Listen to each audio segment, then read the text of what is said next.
अष्ट सिद्धि नवनिधि के दाता,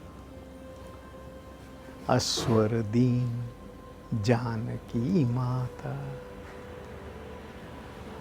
देखिए, हमारे साहित्य में, वेद में, हमारे भजनों में, हमारे डिफरेंट टाइप की स्टोरी में हमारे कुछ शब्दों का वर्णन किया जाता है, जैसे अष्ट सिद्धि नवनिधि।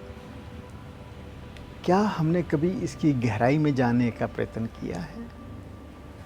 हमने केवल मात्र शब्दों पर ध्यान देने के बाद आरतियों के रूप में से गाया है, परंतु इसके पीछे बहुत सच्चाई और गहराई छुपी हुई है, जिस पे हम में से बहुत कम लोग चिंतन करते हैं कि ये अष्ट सिद्धि नवनिधि ये है क्या।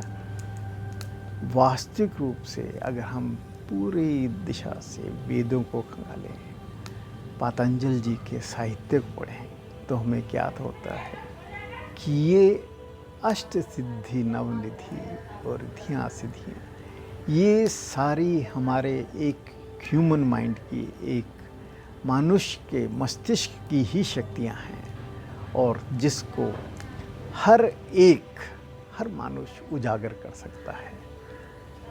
और यहाँ तक है कि हमारे पतंजलि जी ने तो इनको तक पहुँचने के बड़े सरल उपाय बताए। हमारे ऋषि मुनि जब वेद लिखा करते थे तो उन्होंने इन सब पर अपनी विजय प्राप्त की होती है।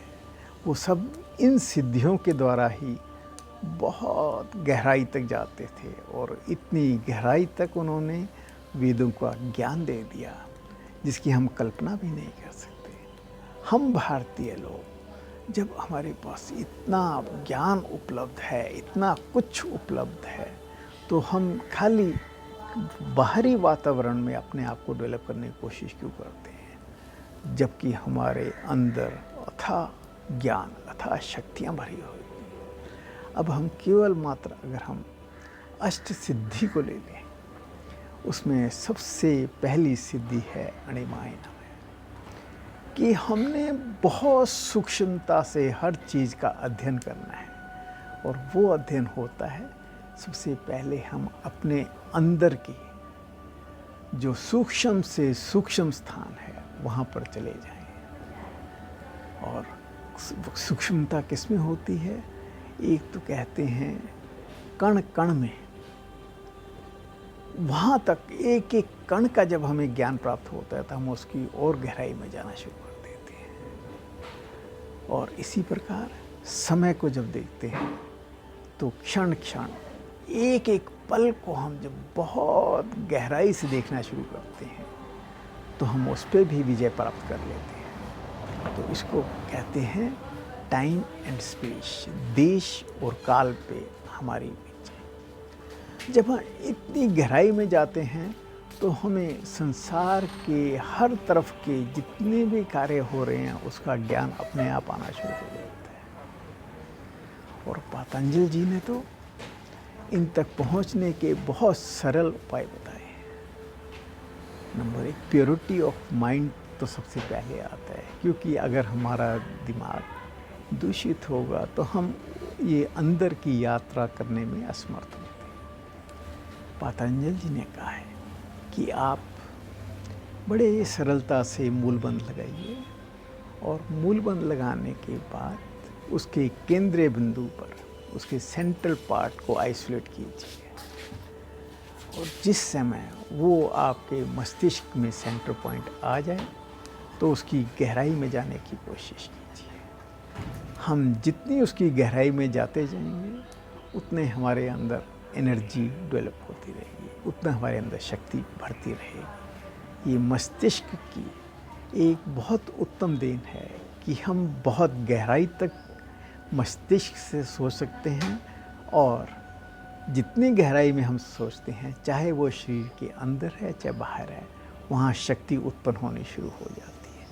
तो एक तरीका तो, हालांकि बहुत से तरीके बताए हैं, परंतु एक तरीका है हमारे मूलबंध पे ध्यान देने का, और दूसरा तरीका उन्होंने कितना उत्तम बताया है कि जब हम अपनी सुषुम्ना नाड़ी पर ध्यान देते हैं, सुषुम्ना नाड़ी जो कि आपके मूलाधार से लेके सहस्त्रार चक्र तक, जब आप इस पे ध्यान देना शुरू करते हैं तो आपको ज्ञात होता है कि मूलाधार के अंदर जो एक शक्ति और है जिसको बोलते हैं वज्रणी, वज्रणी शक्ति को ध्यान में करने के बाद पता चलता है उसके अंदर और बहुत सी शक्तियाँ विद्यमान हैं, और उन शक्तियों को हम जब उजागर करते हैं, ऐसी शक्तियाँ जब उजागर करते हैं तो हमें आखिर में ज्ञान प्राप्त होता है कि उसके अंदर तो अति सूक्ष्म और भी सूक्ष्म एक नाड़ी है जिसको बोलते हैं वज्र नाड़ी। सबसे पहले उस ब्रह्म नाड़ी, सबसे पहले वज्र, फिर दूसरी जो होती है यक्षिणी, और तीसरी हमारी जो होती है ब्रह्म नाड़ी। ब्रह्म नाड़ी पे जब हम ध्यान देते हैं तो हमें ब्रह्म ज्ञान अपने आप उत्पन्न हो जाता है। पतंजलि जी ने तो यहाँ तक लिखा है ये नाड़ियाँ एक मकड़ी के जाले की तरह बिल्कुल सूक्ष्म होती है और हम इससे भी बहुत गहराई में जा सकते हैं। यहाँ तक कि उन्होंने तो यहाँ तक है कि हम इसके भी 1000वें हिस्से तक का अवलोकन कर सकते हैं। जब हमारे भारतीयों के पास इतना ज्ञान उपलब्ध है कि हम अपने आप अंदर जाके बहुत बड़ी बड़ी खोजें कर सकते हैं, तो क्यों ना हम इस दिशा में कार्यरत होते। जब हम इस दिशा में कार्यरत होंगे तो हम संसारिक चीज़ों को भूलकर इतना ज्ञान उत्पन्न कर सकते हैं। हालांकि हमारे हर भारतीय के पास वही शक्ति है। भारत में पैदा होने वाले का मतलब ही वो ज्ञान से ओतप्रोत है, परंतु हमने इसको दबा के रखा हुआ है। तो आइए हम यही कोशिश करिए कि ये जो हमारे ऋषि मुनियों द्वारा दिया गया ज्ञान है इस तरफ चलें, और धीरे धीरे करके हम अपने आप को इतना समर्थ कर दें कि हम संसार के एक एक गतिविधि को अवलोकन कर सकें। ओम शांति शांति।